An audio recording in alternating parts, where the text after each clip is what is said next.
Speaking of Richtofen. Oh, yeah, okay. What a good segue. Yeah, there's the answer. April 1918, Manfred von Richthofen. Yeah. He's I don't know, I give him the finger or hold on the cigar, I don't know which one that is, but this is a Revell, old, early 60s, late 50s, mold. Early 60s. Early 60s, okay. 1/28 scale. Yeah. All right. God, I have one in my stash. That's what it looks like? Yeah. You know, I thought, oh man. So the only reason I built this is earlier this year I was with my grandson, 11 years old. He's an avid reader, and he started telling me, you know, we've been studying World War I, and I read about Manfred von Richthofen. Yeah, the Baron he called Baron Richthofen. I said, you know what his first name is, right? And he says, yeah, it's Manfred. I thought, well, pretty good. He says, yeah, he had 80 kills. I said, do you know what that means? You know, it's like question. And he knew what it meant. 80 airplanes shot down.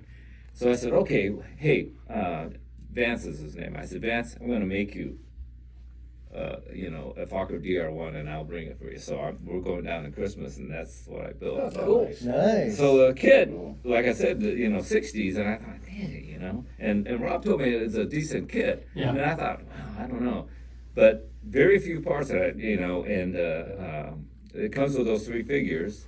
And the only thing I had to do on the kit itself, everything is out of the box except for the exhaust right underneath the leading edge of the wings there behind the engine. And, you know, they're made out of evergreen tube that I, you know, cut it, put in there. But, and then, of course, the rigging. They provide black string for the rigging because you've got rigging here, down below, and connecting the back, you know, the rudder and the elevator. What is this unit, the Flying Circus? What they call them? Yeah. Yeah, because of the color. Because of the way they painted their airplanes. Yeah, and of course this Iron Cross, that's the latter version, because this is April of 1918 when he was shot down and killed. But the figures were probably the toughest to put together. The airplane went together pretty well, pretty easily. In fact, it's out of the box. The only thing I put in was the seat cushions and the belts in there. So the figures come with the kit too? Yes. The three of them. See, I haven't opened up my box. Depends on which version of the kit. Yeah. It's you know, It there depends on halves, which issue. front half and Right, back half, right. and you need Typical Revell. Yeah, you Typical need a Revell. lot of sanding Yeah, and yeah. filling in, and but you know they come out decent. You ever seen like their Huey helicopter Oh, pilot? They are horrific. All their pilots in that Yeah. that old 1/32 scale, the two halves, you know. I forget which guy it was. Maybe it's this guy over here on the right, but he has a mustache and it's pretty good detail. You know, the faces look pretty good. So that was probably the hardest part to paint. The I mean, rest of it, for that day, you know, Yeah. it's not a bad mold. no, it really wasn't. I mean, very minimum sanding and you know. I was in the 7th grade in like 1969. My neighbor was a Honolulu police officer, and he built this Oh, kit. did he? Yeah, because I was building models, so he'd invite me over and show me his kits and stuff like that. And I thought that was the neatest thing. Well, after I built this, I've got some wingnut, you know, aircraft, Albatross. and World's stuff, a so- difference. Oh, Yeah, I know. experience. Just looking at the instruction sheet, it's like, holy cow. I got one that wheel started and was going to throw it away and gave it to me. Oh, really? Yeah, and it's like, I don't know if I can touch that thing, Yeah, man. they're It's, very complicated. Yes. You know, but luckily the DR1 is, you know, got very minimal rigging. The bottom rigging is sprue, and the top is wire, actually. Right. And, you know. Why is that? Why is there very minimum rigging on a DR1? I don't know. It was the world's first cantilever wing airplane. Oh, I like the way you painted the prop. That's good. Oh yeah. So that I'm glad you brought that up because you know you paint it comes regular plastic, black plastic or whatever it was. So I had to study and learn how to make it, and this guy had a, yeah. painted wood color, light Yeah. tan or whatever the wood color comes in, Tamiya color, and then you get burnt sienna paint. And paint your, you know, the other part, and then you get Black. the oil burnt sienna, and get it really light, Yep. you know, spirits, Yep. and then you kind of make the To do the grain. yeah. Standing from back here, looks wood. Oh, See, really? they look really great. HBI Yeah, this is guy. my first attempt. So That's why I take a closer HBI look. guy, when he does a lot of the wood stuff on there. Well, there was a bunch of other guys, a couple friends of Yeah. mine that, you know, 15 years ago had videos out like for the beer wagon. Yeah. with that wooden bed. So I got mine started, and man, that wood looks real. Yeah. But it but does. then I'm trying to figure out, how do I tape this to paint the metal parts?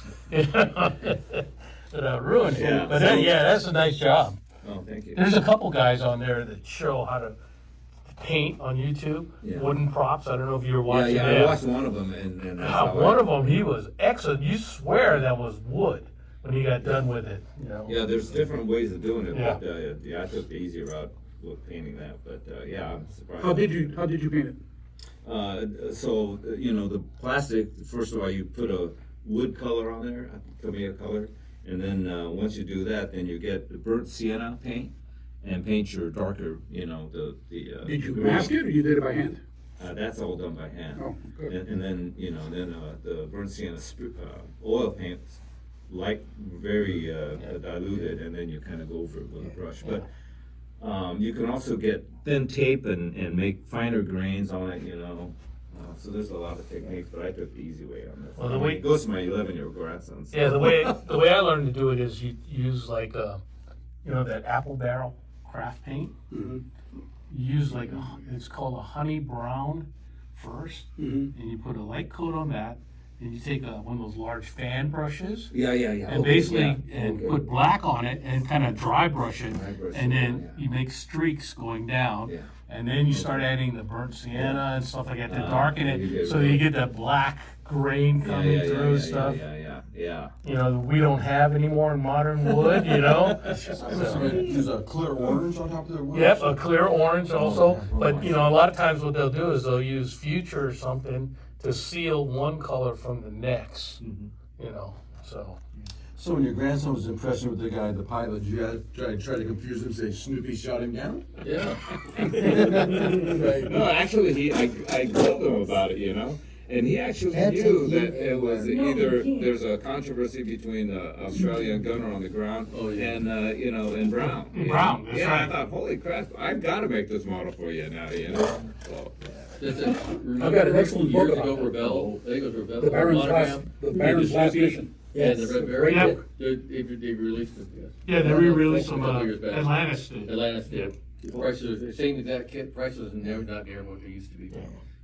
So the propeller, am I right? The different colored sections on there because it's different woods laminated Laminated. together. And laminated and glued together, yeah. Yeah. One wood is birch and the other one is pine. Yeah. And they did, Revell Fokker was the guy who came up with that idea. He's using the birch to lighten the propeller.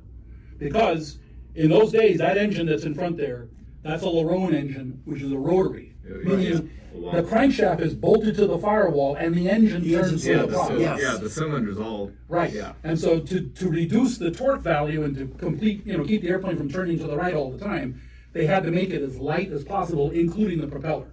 Okay. And that's the reason why you got that striped propeller. When you see British or British or French World War I airplanes, they're solid props. And if you ever tried to lift an old World War I propeller, I'm telling you, it's amazing. They weigh a lot. The prop off of a Sopwith Camel, two-bladed propeller, is over 100 pounds. And it's only about 6.5 feet long. I mean, it's And you're heavy as talking hell. about an engine that produces 115 horsepower. That's it. And Right. Cessna 150 has more than that. That's also very deceiving. These rotary engines, a lot of that horsepower is lost to the momentum of the weight of the engine spinning. Right. So useful horsepower, or what's known by the British as brake horsepower, Yeah. is maybe only 80 to 85 horsepower. This airplane wasn't very fast. It barely did over 100 miles an hour. Yeah, it was but 115 or so. right, Yeah. but it had the best rate of climb and it had the best turning radius of any World War I airplane. Yeah, the agility. In fact, because of the torque of the engine and everything, another famous German ace, Werner Voss, he created what was called the flat turn. He would get on the tail of an enemy airplane, shoot at it, and then if somebody jumped him, he would literally bring the airplane to level flight, and then he would flat turn the airplane, and then as this guy went by, he'd shoot at him. And he can do that because with a triplane, because of the rudder and because of the torque of the engine. It would literally almost hover in the flat mode. He can spin the airplane on a dime. There's a combat, what was that TV series that came out years ago about air combat. They did things on Vietnam, Oh, World yeah, War yeah, One, it and was stuff on the like that. History Channel. Right. Yeah. They did one on the World War I aces, and they did the story of Werner Voss. He was a magnificent marksman. He was kind of like the Jacquemin Marseille of World War I. I mean, when he was finally shot down and killed, he was attacked by 6 SE5s, and all of them were aces. The lowest scoring ace was like 15, 16 victories. He took them all on. Didn't shoot any of them down, but he put bullet holes in every one of them. That's amazing. He was an amazing pilot. And that dogfight that's in that TV series, he was up there for 35 minutes in that dogfight. Yeah. He literally just got so exhausted that he just fell. The airplane just fell and went into a straight line dive. And one of the 6 jumped on him and got him and put a couple of bullets through his back. But he was so totally exhausted from all the maneuvering that he did. That's why they got him. Yeah, so anybody has this kit, it's easy to build, fast, you know, one color, except for the cockpit. What red is that? What? I use Vallejo. Vallejo? Yeah, it really sprays well. Yeah, Acrylics, you spray them, Acrylic, dirt yeah. brush them.